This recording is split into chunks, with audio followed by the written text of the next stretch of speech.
ఇంకెక్కడ సూర్య చంద్రుడు ఆపించాడు. ఎందుకు ఆపించాడు? సూర్యుడు అక్కడే ఉండు, చంద్రుడు అక్కడే ఉండు, పగలగానే ఉండు, రాత్రికి ఇంకా రావద్దు అన్నాడు. ఎందుకని? ఇంకొంచెం శేషములు, ఇంకొంచెం అదే క్లీన్. మరి ఆ రాత్రి కాలంలో వచ్చి ఆ దేవదూత 1,85,000 మందిని హతము చేసింది.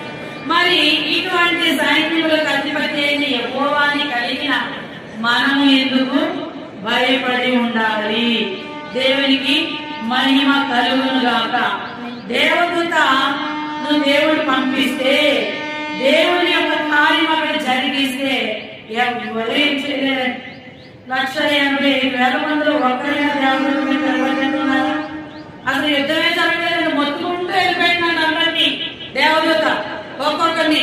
ఆనాడు ఐగుప్తు దేశంలో ఐగుప్తులో ఉన్న ప్రతి కొలుచుని సమాధిత తాకుంటూ వెళ్ళిపోతే ప్రతి ఇంటిలో నుంచి రక్తం ఏరులై పారిందంటండి. మరి ఎవరు తాకలేదంట? ఆధారము. ఏ దారము? ఎర్రని దారము. ఏ ద్వారమునకు కట్టబడిన అది ఆధారం నీవే నయ్యా, నా ఆధారం నీవే నయ్యా. కాలము మారిన, కష్టాలు తీరిన కారణం నీవే నయ్యా, ఆధారం నీవే నయ్యా, నా ఆధారం. ఏ దారం? ఆధారం. మన ఏ దారం? నా ఆధారం. చూడండి, ఆధారం నీవే, నాకు ఆధారం కూడా నీవే.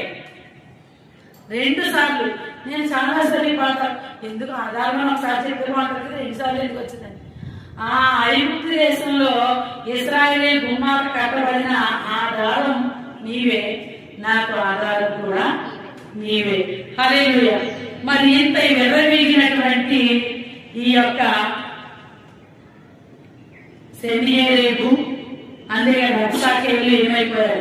రాజు చాలా గర్వించాడు కదా.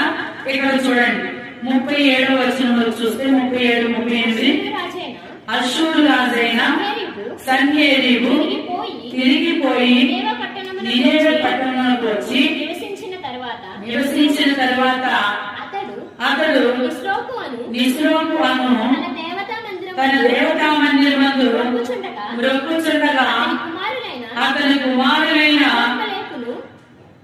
అద్రమ్మేలెకును షెరెజెరును ఖడ్గముతో